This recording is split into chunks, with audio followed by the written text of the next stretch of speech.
ნეტავსა და რისკიდევცა უციროთ ლურჯი ხალასი სულ რაღაც 2 წლის იყო, როდესაც მისმა ბაბუამ, შუხუთელმა იუნკერმა, საფრანგეთში იძულებით გადასახლებულმა კვიროსი ჩხაიძემ, ლევილის მამულის მახლობლად ქართული ანსამბლი ჩამოაყალიბა და მის პატივსაცემად სულიკო დაარქვა.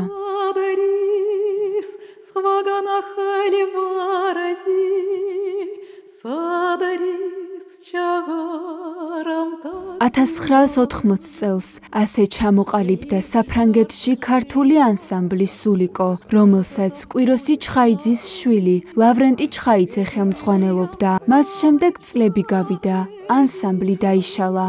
სულიკო ჩხაიძემ კი წინაპრების დაწყებული უდიდესი საქმე ღირსეულად გააგრძელა და დედასთან ერთად საფრანგეთში პატარა მუსიკალური გუნდი ჩამოაყალიბა, რომლის დღევანდელი სახელწოდებაცაა სულიკო ბიელკა.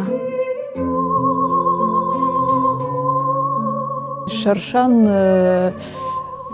აქ ვიყავი ჩემს გიტარისტთან ერთად და დედასთან ერთად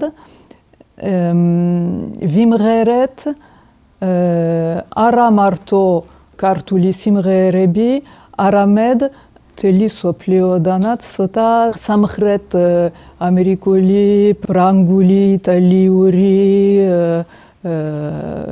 სიმღერები. დრომ და ემიგრაციამ ჩხაიძეების ოჯახს სამშობლოს სიყვარული და მონატრება არ გაუნელა. მათ შეინარჩუნეს მშობლიური ენა და ქართული მრავალხმიანობის პოპულარიზაციასაც აქტიურად ეწევიან. ასე მოაწყვეს ჩხაიძეებმა პატარა საქართველო საფრანგეთში. ანსამბლ სულიკოს შექმნის ისტორიას იხსენებს მისი შვილი ლავრენტი ჩხაიძეც, რომელიც დღეს საფრანგეთში ქართულ ასოციაციაში მუშაობს და აქტიურად ზრუნავს მშობლიური კულტურის პოპულარიზაციისთვის. მე დავიბადე საფრანგეთში, ლევილში. მამა ჩემი დატოვა საქართველო 1924-ში, ნუე ჟორდანიას ცოტა მერე. და ყველა ბევრი ქართველები იყვნენ ლევილში. ანსამბლი 1980 დავიწყე ესე ანსამბლი, ქვიოდა სულიკო და იყო უფრო მეტი ქართული ცეკვები და სიმღერები. საფრანგეთში არის ერთი ასოციაცია, თქია გაუმარჯოს საქართველოს, ჩვენ ქართული კულტურა შესახებ გამოფენა ვაკეთებ, ფილმს, ხოლო რომ ფრანგი ხალხი იცნობდა ცოტა ქართული კულტურის შესახებ. ვსწავლობ ქართულს. ცოტა ძნელია, მაგრამ არაფერია.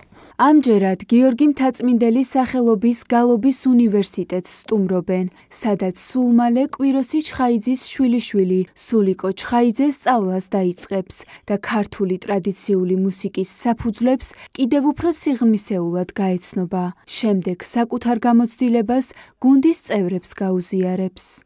მათი საქმიანობის შესახებ ჩვენთვის ცნობილი იყო, მაგრამ ჩვენ პირადად მას არ ვიცნობდით და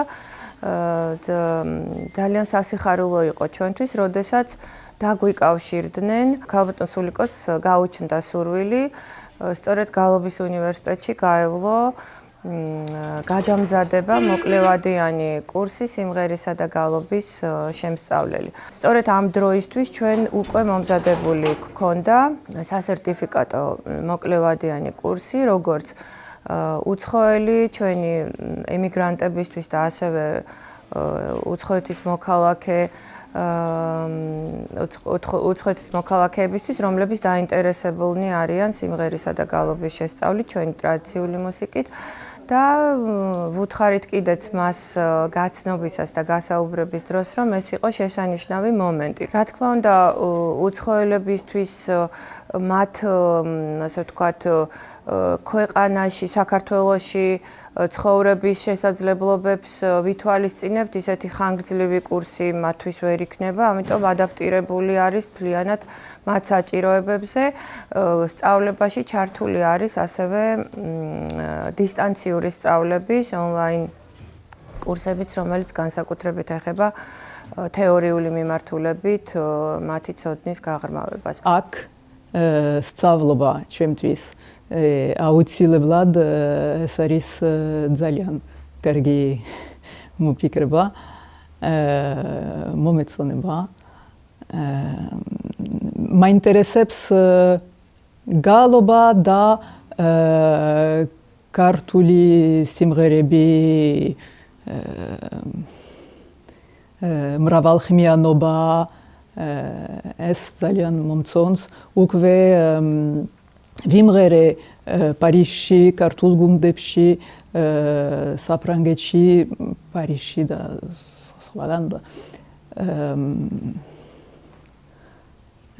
ძალიან მაინტერესებს ქართული კულტურა და ენა, ვსწავლობ საფრანგეთში ქართულ ენას. გალობის უნივერსიტეტში მოკლევადიანი სასწავლო კურსები ჰიბრიდული მეთოდით მიმდინარეობს, რაც დაინტერესებულებს შესაძლებლობას აძლევთ თეორიული სწავლების ნაწილს დისტანციურად შეუერთდნენ. კურსი 3 თვის განმავლობაში გაგრძელდება.